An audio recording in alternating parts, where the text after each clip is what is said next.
All right, welcome everyone. We're Semblance of Sanity. I'm Caleb. I'm Jacob. And we're here for Haikyuu, Season 4, Episode 8. Oh, we had an amazing character moment in the last episode. Kageyama getting some really good focus here, and them deftly handling within the writing side of things. Kageyama bringing back what was the good part of being the king.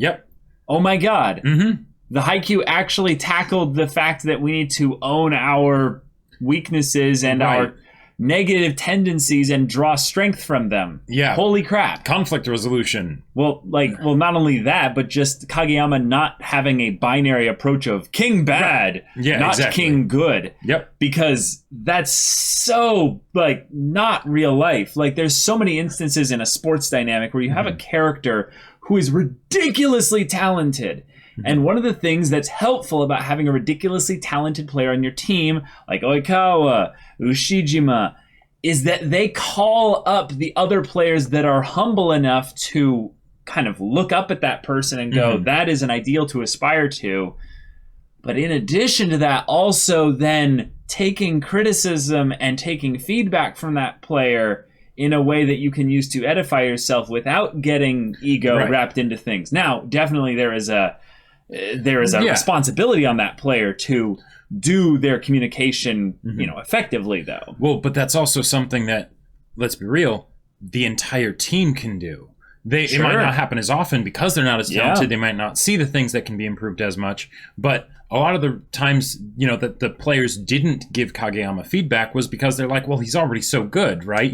He's doing just fine. Exactly. But you're always looking for that way to not be doing just fine, but to be doing one step better. And Kageyama was constantly asking that through prior seasons of hey, how can I do this better? What can I do to improve myself? And they're like, I don't know. Why would I say anything critical of you? What I also really loved about this is you're right in that other players would call out each other in terms of Tanaka getting called out and having it be a moment where he's like, oh, I guess you're right. We shouldn't have to say that. But then when Asahi apologized, Tanaka called him out being like, hey, you don't need to apologize for that. Exactly. You're great. And it's whoa, oh, awesome.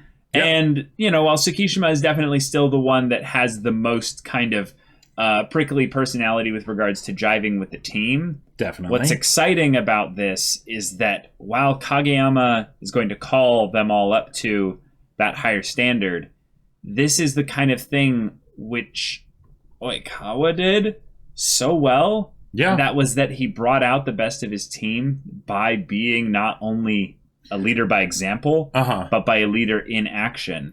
So this feels like the rougher version of what Oikawa was doing, and that Kageyama will get better at it and be able to do it in a more smooth way, so that all the conflict resolution talks and things like that almost won't even really need to happen. He'll just know how to give them the little nudges that they might not even realize he's giving them. It will definitely take time, and we might not see this even in this whole first year really come to fruition.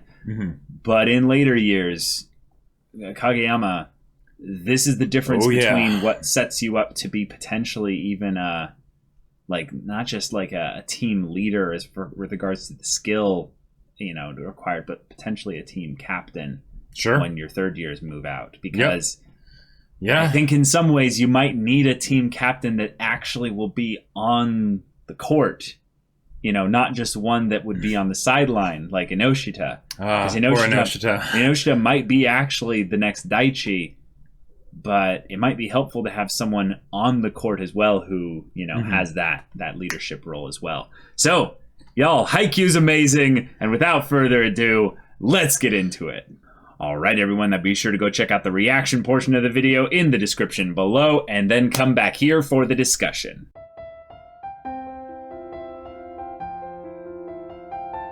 All right, we got ourselves the final bit of the practice match, super match against Dateko. They went 8 sets. That is insanity. I guess if anything, as far as practice goes, because you want to give your full team roster an opportunity to practice that. Why wouldn't you practice beyond what the actual capacity for the game would be in an actual match?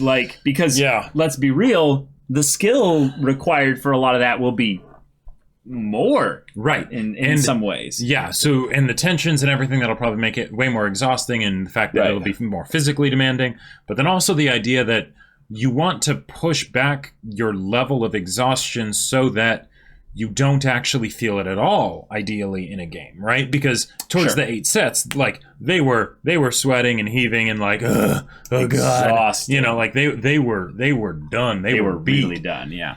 But if they could make it so that they could go for a full 5-set game and not actually get tired, that would be insane. Or just not hit any level of exhaustion, because one of the things that's really tough is playing any sport that involves any kind of cardio activity of some kind without any kind of timeouts or substitutions or what have you. Sure. In all the sports I've played, just specifically, there's always some measure of substitution aspect, specifically for the running aspect. So if you see someone that's actually like, okay, they're almost done here, you can just get subbed out for a few points, a few a few minutes or what have you, and get some time to recoup. And in a lot of ways, they kind of get a little bit of that constantly, because there's the time that the ball is on the other side of the net. Right now, while they still have to be 10 doing seconds, things, though. Oh yeah, but it's still enough to just like take a couple quick breaths, basically. Like right. But there's a certain other things that are intangibles. Well, not intangibles, but they're so necessary for longevity with regards to this that you can't just take a breath and consider that enough. That's like stretching. That's like basically getting little opportunities to not only do that, but to drink water and literally like shift back into a steadier breathing that's much more like uninfluenced by your heart rate just freaking out because a spike's being sent at you or something like that. It's just something where that's something that I could see specifically with volleyball being a big problem for the players that are constantly giving 100%, every point that they're involved in the offense, at least. Like Hinata. Yeah. That is part of his anime superpower, is just his limitless energy. Right. Yes. Yeah. And the things that he does, and okay. The fact that he's smaller actually probably helps a lot more with that, because he's able to move more efficiently. Right. But Asahi would not be able to do the kinds of jumps that Hinata does ever. But he doesn't have to. Right, exactly, because he's really tall. Right, but just it's all relative. Asahi has bigger muscles as well, so he's able to push harder in areas where Hinata's not. So except linear to cubic laws, that doesn't end up helping. It's still I gotcha. But yeah, it's kind of a pointless debate as far as things go, because then we get into just intangible energy levels of not knowing who's goes the longest or what have you. We just know that Hinata's is the freakiest because he's the monster machine who literally has unlimited energy.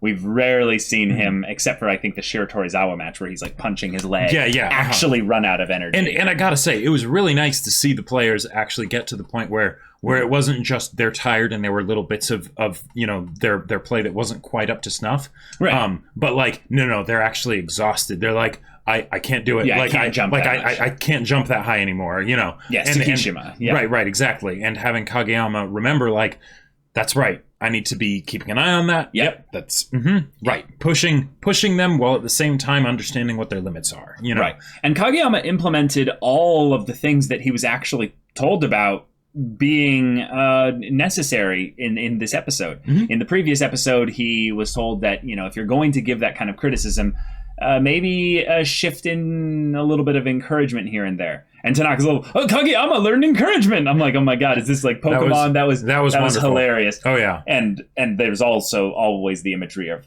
Karasuno evolving. So when he does that and Tanaka calls it encouragement, Asahi kind of contradicts him and says like, no, I think he was being serious. The idea that Kageyama can't give serious encouragement even in where he's at. He has to like state only that which is 100% factually accurate. Yeah. And that's a fun little dynamic there, in that Tanaka messed up, but Kageyama can still encourage that thing because what he did do right, he did well. He did well, yeah. Yep. I gotta say, the dirt faces were on another level this episode. With specific characters. Oh yeah, like I mean Hinata, of course, but just with a lot of them, like Nishinoya and everybody. The derp faces in Haikyuu, like the derp faces in Haikyuu are always really good, you know. But I feel like we got like 2 or 3 episodes worth of derp faces this episode. Like it was pretty crazy. It felt like, if anything, actually the animation and art was just a little bit higher, because usually when I think of derp faces, I think of actually reduction in the drawing. It's something where the faces aren't actually drawn as the character should be. You know, it's something where they get like little moments of like ridiculousness, like Hinata's little moments of them talking about how he's such an annoying distraction. And they showed basically a bunch of like little versions of him like bouncing around. Yeah, Naruto shadow clones or something like that. Yeah, right. But all the faces on them there were very. Did it show the faces very much? Well, it didn't show the faces necessarily. It was just they were very simple. Yeah. Simple drawings. Right, which makes sense because there's a bunch of them and they're all in different poses and things like that. But like even from Tsukishima, like, because there were the parts of, agitation, right, from Suki, but there were also those points where he just did that snarky smile that we love so much. Like, it was great. Right. I'm just trying to know what were the derp faces where it's, the weird like drawing kind of stuff where it's here's the one with Hinata. It's this bit here. Yeah, you definitely get to see Hinata in these kind of like well, yeah, there's where it goes like full derp, where it's like, okay, we're not even gonna draw the face fully, but just like the different expressions, like I don't know, what would you use instead of derpy? Just they just had so much expression. They just had so much like Asahi here, like having his moment of confidence where he's like got this like intense look on his face. He's like, yeah, I've beaten this wall. This, Dachiko no longer scares me. Yeah, like, they do scare me a little bit, but like, right, he's like, I've beaten this here. Yep. They definitely made this episode more than just a let's train episode. It had a lot of great moments with the characters where they were thinking about, their like self-reflection and realizing how far they'd come and all that stuff, and working on going up against their own limitations and things like that in some really wonderful ways. For sure. One of the coolest kind of developments in that kind of facing their challenge and overcoming it, and they really focused on this quite a bit, was Hinata being the decoy effectively. So he ends up shifting into minus tempo often whenever he's going to do a quick. But then if you see him doing that, where the rest of the team is doing their early tempo, you can just shut down Hinata or assume that because everyone else is kind of doing their thing here, he's just not going to get the attack anyway. Because he's standing out too much as, I'm being a distraction here. Right. But then when he shifts back his tempo and he leads kind of with the team, he doesn't lead in front of the team. He still stands out because he's Hinata, but you have to assume on some level that he's trying to hide something as a blocker. It's in a different way. It's keeping things dynamic and fluid so that it doesn't get into a... Because even though their setup that they had up till now was very powerful, they don't want it to become stale, right? Because then people will end up adjusting to it, because that's just how it will work. So by keeping things changing, making it so, now Hinata isn't going for a minus tempo, right? He's not going for a freak quick. He could still do it theoretically, but Okay, I kind of get it. I felt like what they were doing though was that they had everyone doing the exact same thing every single time. It's just the fact that since no one was actually like pointing themselves out as a direct target 100% of the time, you would end up in situations where you had to guess between the left side, the right side, or the middle, and that's a high likelihood that you're not going to get your 3 blockers, and there's a very decent possibility that you don't even get 2 blockers based on how well Kageyama sets to them. And then what you're talking about is the part where they did it at the end, where they shifted the tempo being something that all the teammates were doing, and they would have Asahi actually like stagger back a little bit more, Hinata stagger forward, and if they do that consistently and they just keep shifting the tempo as to who's doing where, I feel like that doesn't work as well as having the blended thing where they all look like legitimate options. Well, I mean, you want them all to look like legitimate options, but legitimate options in different ways and at different times. Sure. Especially for Hinata, because his mobility is so dang high, right? Because Kageyama can set to him from anywhere, right? Then, yeah, don't have, have him blend in sometimes, have him not blend in other times, have him blend in sometimes so that when he does the thing that would stand out before, you actually don't, fully recognize it because you weren't looking at him, Sure. Okay. Yeah, but there was a progression towards that. That's the thing that they eventually got towards once they had Hinata learn the lesson of you need to blend in with the crowd and have yourself actually get like forgotten, like you were talking about earlier. Okay. In the episode. You mentioned how like, oh, he needs to be forgotten. I was like, oh, I don't really get that. But like once that was something that he did, they basically weren't able to give him a unified focus. They would either completely ignore him or completely focus on him and shut him down in the previous bit. But now they ended up in situations where they had to give basically everyone a legitimate kind of look. Hinata wasn't special in any of those cases. Okay. Oh, okay. So what did you like about the episode? Oh, I loved the episode. Like the episode was really good. I was just talking about how there was a progression of focus with Hinata being the one that they ended up getting too much focus on until then they actually left the focus from him. That sounds like what I said. Oh, okay. Sorry. Within all the characters, though, they actually gave like a lot of the characters that we completely even like forgotten the names of. Kinoshita, like okay, yeah, like, and actually a lot of like like actual time on the screen here. Yeah, and they were almost kind of meta with it with Kinoshita because it's like him hiding from Ukai, but also at the same time it's like we haven't really seen him do much of anything in the show, Okay. So it's sort of like bringing that up in a fun way. And he's actually pretty good. And apparently he practices with Nishinoya on jump serves and things like that. It's like, awesome. Yeah, dude, why are you hiding? Like you got a jump serve point. I mean, the other one didn't go well, but good job. Right. He's not getting much actual like game time to practice, so he's probably not even as good as Yamaguchi is with regards to even serves. But like, and Suki brought that up. You'll always be the pinch server, Yamaguchi. Right. And him as a character is one that we have nothing other than that bit in season 1 for Kinoshita, in that they didn't practice as much. They literally just didn't want to be put into that Spartan regimen that old Ukai would put all the players through. Yep. So they ended up slacking off and not playing as much. Right. Now they're showing up in a lot of ways because not just the amount of passion that's coming from Karasuno, but their team's winning. Their team's doing really well here. So I have to wonder if, as we go into nationals, are there going to be instances where the bench is going to have to be drawn upon? Will that be a thing where not only will the bench be drawn upon, but they'll be relied upon to be a steady member on the court?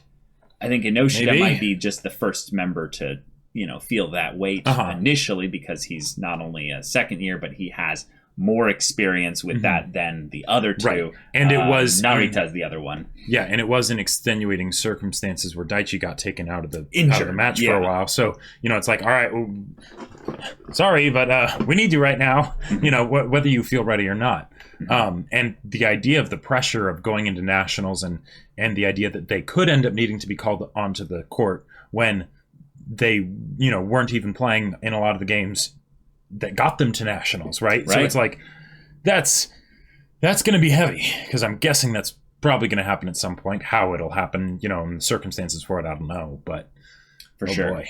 Kageyama has learned a lot just in this recent bit, because he has, I would say, no filter with regards to what he absorbs when he realizes it's going to help him and his team win more consistently. He doesn't have a lot of the I would say the typical ego that someone like Hinata would have with regards to kind of absorbing something and making it their own, except that one of the coolest things that happened this episode for me was when Ukai came up to him and said, "I need you to get lost in the crowd." Then he finished his sentence there. Yeah. Ukai then made a point of saying, he's been doing so well with his speed, And yet he knows that that's what he needs to do.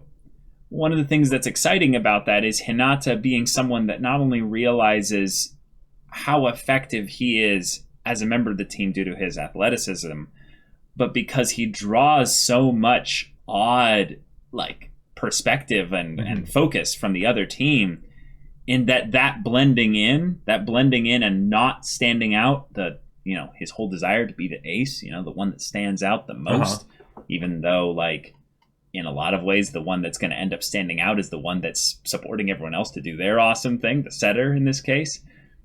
Hinata is literally accepting that the ace, the whole ideal of why he wants to do volleyball, to be like the little giant, that's not what his team needs. And it's not only not what his team needs, it's literally something that would actually be hurting his team if he continued to do that.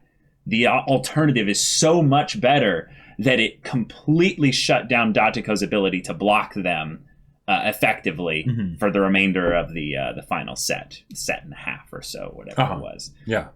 And that was just the thing I was bringing up earlier, was that Hinata needed to get that first bit down right before he could know, maybe even by instinct, like Kageyama was saying, when it's actually the right time to shift things up.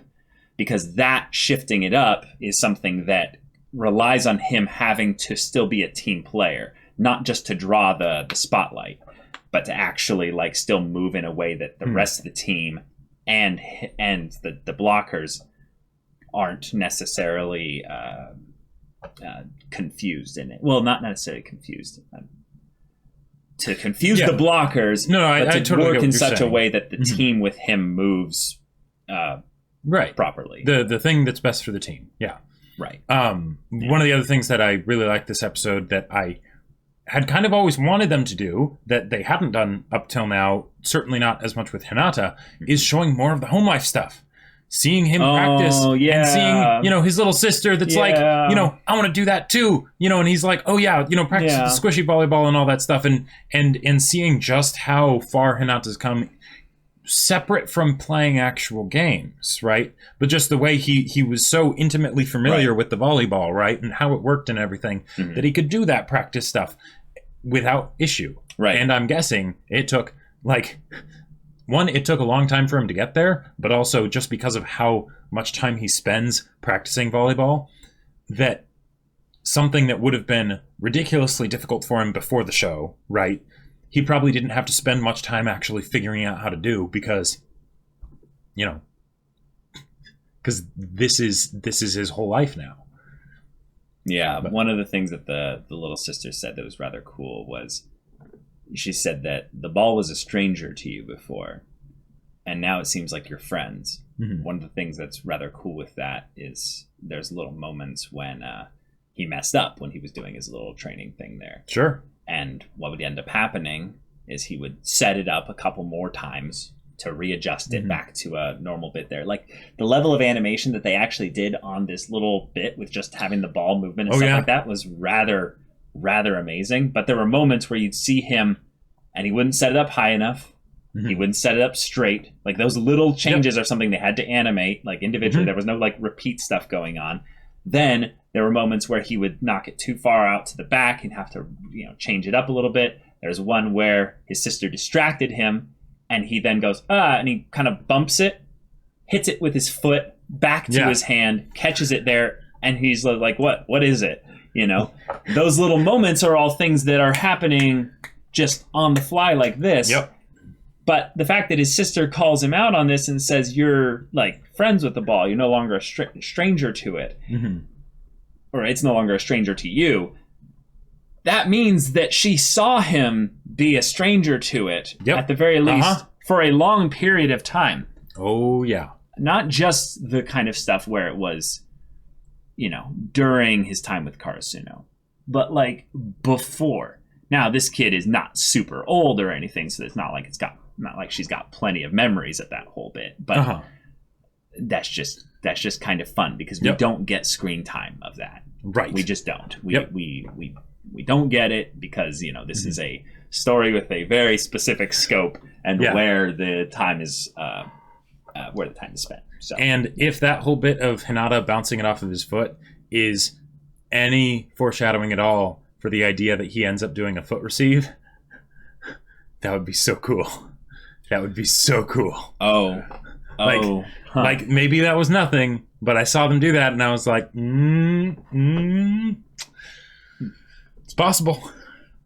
All right. But, so great episode. Yeah, great episode. So y'all, if you want to see our full-length timer reactions for this episode, go check out the link in the description below for our Patreon. Any level support gets you access to our Discord, where you can chat with us and the community there about this show, about anime in general. You can also talk with Jacob about the sci-fi novel that he wrote. Yep. I wrote a book. It's a sci-fi novel, and it's really cool. It's called Battle Lines, and it's available on Amazon for purchase if you're interested in both hardback and ebook for within the U.S., only ebook for outside the U.S. because international shipping. But yeah, links in the description, so go check that out. Yeah, so if any of that interests you, we'll see you there. But until then, we're Semblance of Sanity. I'm Caleb. I'm Jacob. And we'll see you all next time.